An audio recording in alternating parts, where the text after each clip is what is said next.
यह चुनाव परिणाम के बाद कांग्रेस प्रत्याशी सुरेंद्र सिंह जाड़ावत के कार्यालय और घर का नजारा, जहां पर वह शहरी एवं ग्रामीण कार्यकर्ताओं पदाधिकारियों के साथ बैठकर इस बात पर चर्चा कर रहे हैं कि हमने जब विकास कराया, विकास के अच्छे से अच्छे काम कराए, उसके बाद हमारी कमी कहाँ रह गई। कार्यकर्ता ये भी फीडबैक ले रहे हैं कि किस जगह चुनाव में वो मजबूत रहे और किस जगह कमजोर रहे, और कमजोर रहे तो क्या कारणों से रहे, किन कारणों से रहे, ताकि उसको अगली बार सुधारा जा सके।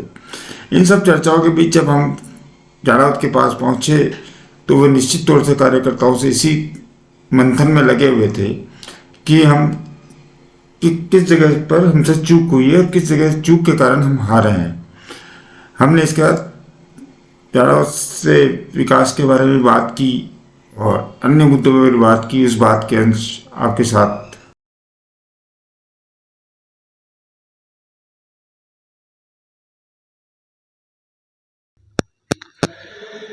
चुनाव में हार जीत एक रिवाज है, एक जीतता है तो दूसरा हारता है। लेकिन चित्तौड़गढ़ के विकास को लेकर जिस तरह से 5 साल में काम हुआ, और निश्चित तौर से कांग्रेस का वोट बैंक यहाँ बढ़ा है, और निश्चित तौर से सुरेंद्र सिंह जाड़ावत ने पिछली बार से अधिक वोट लिए हैं। आइए जानते हैं किन मुद्दों के साथ वो जनता के साथ गए थे और क्या हार के कारण मानते हैं सुरेंद्र सिंह जाड़ावत से। देखिए,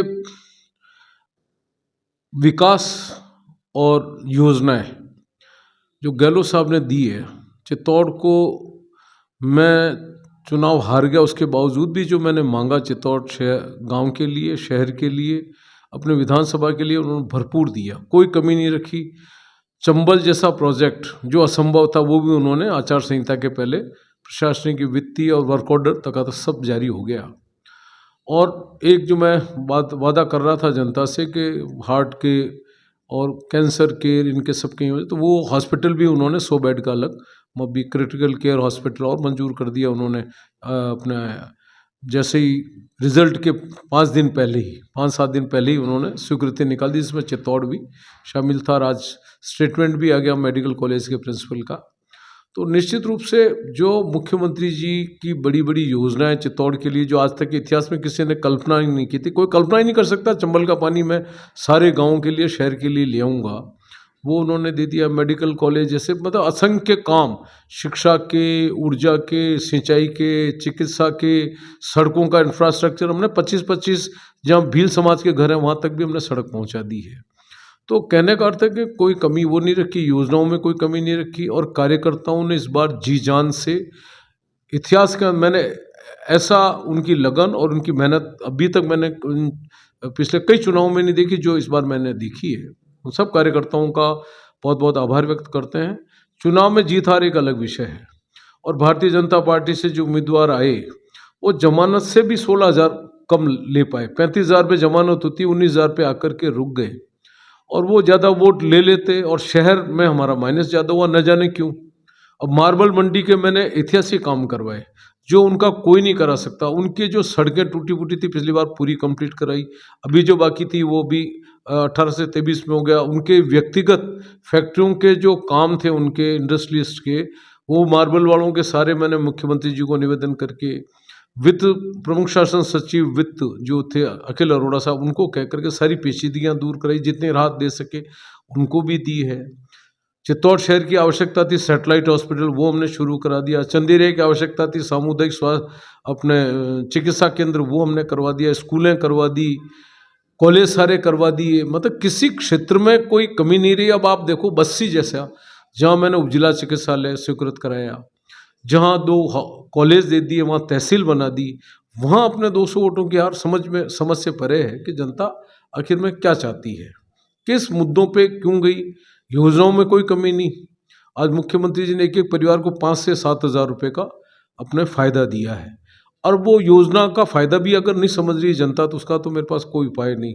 मेरी सेवाओं में कोई कमी नहीं, मुख्यमंत्री जी के प्रति और सरकार के प्रति कोई एंटी इनकम्बेंसी नहीं देखी, मेरे प्रति कोई नाराज़गी कहीं कहीं पे भी मुझे नज़र नहीं है। एक भी गांव में कहीं पे भी, सब जगह मेरा तगड़ा वेलकम। रात को 12-12, 1-1 बजे तक लोगों ने इंतज़ार किया, बच्चों से लेके, महिलाओं से लेके, बुजुर्गों ने खूब आशीर्वाद दिया, और गाँव से हम लोग जीते हैं।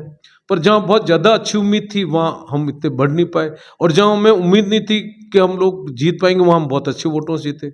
अब आज बीजेपुर में इतिहास में नहीं जीते, 950 वोटों से जीते। सावा जैसे हमारे पंचायत मुख्यालय वहाँ 1000 से अधिक वोटों से हम लोग जीते। कई ऐसी पंचायतें जहां हमको बहुत उम्मीद थी, बस्सी में बहुत उम्मीद थी, बस्सी के अंदर कमजोर प्रदर्शन रहा।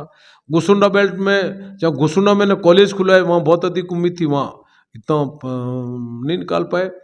कोई कोई कारण ऐसा अवश्य था जिसमें जो वर्तमान जो दोबार के विधायक हैं उन्होंने जो तरीके अपनाए पिछले चुनाव में, वो तरीके इस बार भी उन्होंने बहुत अधिक अपने उपयोग में लिए। जनता को प्रभावित तो उन्होंने निश्चित रूप से जो धनबल का जो प्रदर्शन हुआ और जो उपयोग हुआ वो निश्चित रूप से प्रभावित किया है। और पहले से बहुत अच्छे वोट हमने लिए। 92 आज 51,623 वोट लेना कोई कम बात नहीं है। लोग 70,000 पे जीत गए।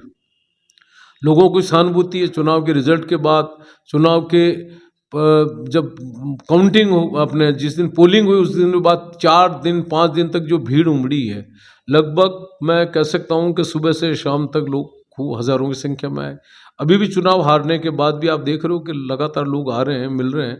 और हमने सबको हिम्मत दिलाई है कि अपने किसी हालत के अंदर जो कमज़ोर मत पड़ो और अगली तैयारी शुरू करो, संगठन को मजबूत रखो। और जिस तरह से चित्तौड़ जनता के सुख दुख में हम लोग भागीदार रहे, उसी तरह से कार्यकर्ताओं को कोई परेशानी पड़ेगी तो जी जान से उनकी मदद करेंगे। और चित्तौड़ की जनता के भी कोई सुख दुख में जहाँ आवश्यकता मेरी पड़ेगी, जीवन के अंतिम क्षण तक उनकी सेवा करेंगे। रिजल्ट आ गया, जनादेश है उसको शिरोधार्य है, जनता का आदेश सर्वोपरि है। लेकिन जनता एहसास करेगी कि मुख्यमंत्री अशोक गहलोत ने जो योजनाएं दी है वो ये सरकार अगर संभाल पाती है तो बहुत अच्छी बात है। अब चित्तौड़ के अंदर बताइए, चंबल का प्रोजेक्ट में लिया है, लेकिन अब उसको शुरुआत करने के लिए तो कोई पहल करनी पड़ेगी। सेटेलाइट हॉस्पिटल शुरू करा दिया, उसके लिए तो कोई पहल करनी पड़ेगी। सेमलपुरा से बीजेपुर की 30 करोड़ की सड़क है, अब वो फॉरेस्ट में अटकी हुई थी जो निकल चुकी है करीब करीब। अब उसके लिए कोई पहल करेगा तब है। जो हमारे कॉलेज हमने शुरू करवाए हैं, आगे भविष्य में हमने वादा किया कि जहाँ BA है वहाँ हम PG के अंदर क्रमोन्नत कर देंगे। जब मेडिकल कॉलेज है यहाँ पे MBA भी इसके बाद में यहाँ पे ही MD हो जाए, यहीं पे अपने हमारा जो अगला सेटअप है वो तैयार हो जाए। तो इस तरह से BSc नर्सिंग था तो थी इच्छा कि MSc नर्सिंग यहाँ पे हो जाए। हमारा लॉ कॉलेज खुला तो इच्छा थी LLM भी यहाँ हो। गोसुंडा है, बस्सी है, यहाँ कॉलेज है, यहाँ हमारा PG के अंदर कन्वर्ट हो जाए। तो अब ITI जैसे अपने बस्सी का है, ये अभी सब कुछ हो गया, टेंडर वर्क ऑर्डर भी हो गया, अब उसको चालू तो कराना पड़ेगा। जो अंग्रेजी माध्यम के स्कूल खोले हमने, वहाँ सेटअप अच्छी तरह से तैयार हो जाए। जो सड़कें भी रुकी हुई है DMFT में, बजट की सड़कें, वो वापस पुनः शुरू हो जाए। तो कहने का अर्थ है कि जो हम लोग अभी काम छोड़ के गए, इतिहास के अंदर मैं आपको ये दावा कर सकता हूँ कि इतिहास में जो काम, जो अगला सेटअप है वो तैयार हो जाए। तो इस तरह से BSc नर्सिंग था तो थी इच्छा कि MSc नर्सिंग यहाँ पे हो जाए। हमारा लॉ कॉलेज खुला तो इच्छा थी LLM भी यहाँ हो। गोसुंडा है, बस्सी है, यहाँ कॉलेज है, यहाँ हमारा PG के अंदर कन्वर्ट हो जाए। तो अब ITI जैसे अपने बस्सी का है, ये अभी सब कुछ हो गया, टेंडर वर्क ऑर्डर भी हो गया, अब उसको चालू तो कराना पड़ेगा। जो अंग्रेजी माध्यम के स्कूल खोले हमने, वहाँ सेटअप अच्छी तरह से तैयार हो जाए। जो सड़कें भी रुकी हुई है DMFT में, बजट की सड़कें, वो वापस पुनः शुरू हो जाए।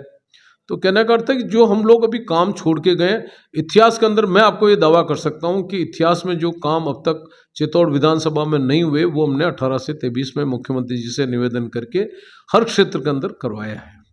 जहाँ तक बात करें चुनाव प्रचार के दौरान, नरपत सिंह राजवी और उनके पुत्र ये बार बार कहते रहे जिस तरह से 5 साल जाड़ाव जी की चली उसी तरह से हमारी चलेगी। अब चूंकि उनकी जमानत जब्त हो गई, तो ऐसे में क्या मानते हैं कि अब चित्तौड़ में विकास की धारा किस तरह से बहेगी?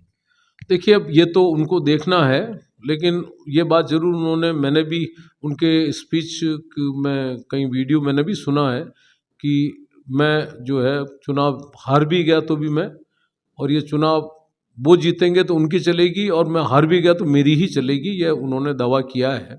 तो निश्चित रूप से, क्योंकि अब सरकार BJP की है और निर्दलीयों का मुझे लगता है कि 115 का बहुमत है, तो निर्दलीय तो जिस तरह से 5 साल बनने के बाद भी वो नहीं बने हुए बराबर थे, तो इस बार भी अगर नरपत सिंह जी राजवी पूरी तरह से यहाँ ध्यान देंगे तो ये बने हुए बेकार हो जाएंगे वापस। तो 10 साल ये तो बिल्कुल बेकार जाएगा। चित्तौड़ की जनता का वोट जो जीत के लिए गया, वो निश्चित रूप से मुझे नहीं लगता कि कोई ये करा पाएंगे। और अच्छा है कि राजवीर साहब पूरा ध्यान दें चित्तौड़ के अंदर। सरकार तो है ही है भाजपा के वो प्रत्याशी, चाहे जमानत जब्त हुई लेकिन है तो वही आज की तारीख में। तो अब वो कितना रुचि लेते हैं ये उनके ऊपर है। 6 महीने बाद लोकसभा चुनाव की तैयारी है। कांग्रेस किस तरह से इस चुनाव को वापस चित्तौड़गढ़ में लड़ेगी?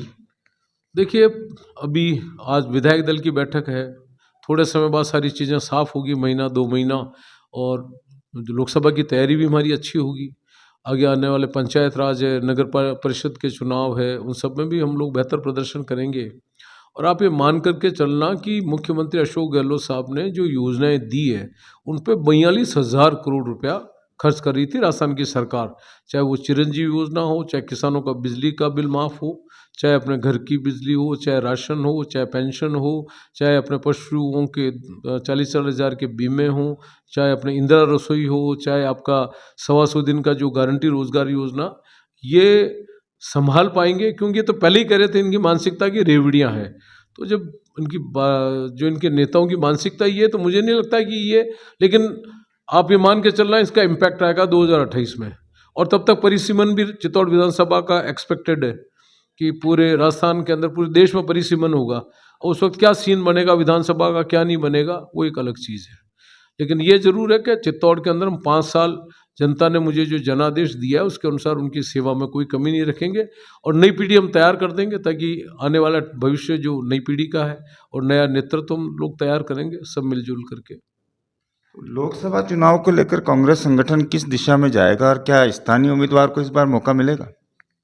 देखिए, हमारी प्राथमिकता स्थानीय की होगी। पिछली बार भी हमने बाहरी उम्मीदवार ला करके हमने वो भुगता है, तो इस बार स्थानीय उम्मीदवार प्राथमिकता होगी। फिर हमारे प्रदेश नेतृत्व क्या तय करता है, आदरणीय केंद्रीय नेतृत्व राहुल जी, सोनिया जी, प्रियंका जी, खड़गे साहब क्या निर्णय करते हैं, रंधावा साहब, गहलोत साहब, गोविंद सिंह जी डोटासरा जी, सचिन पायलट साहब, ये क्या तय करते हैं वो एक अलग विषय है। आपने सुरेंद्र सिंह जाटव जो चित्तौड़गढ़ में क्या विकास हुआ, किस तरह से चुनाव लड़ा गया, सारी बातें बता रहे थे। और निश्चित तौर से ये माना जाए कि आने वाली लोकसभा की चुनाव की तैयारी में कांग्रेस जुट गई है और हो सकता है इस बार स्थानीय उम्मीदवार को इसका मौका मिले और कांग्रेस को उसका लाभ मिले। अविनाश चतुर्वेदी, आकाशगंगा न्यूज़, चित्तौड़गढ़।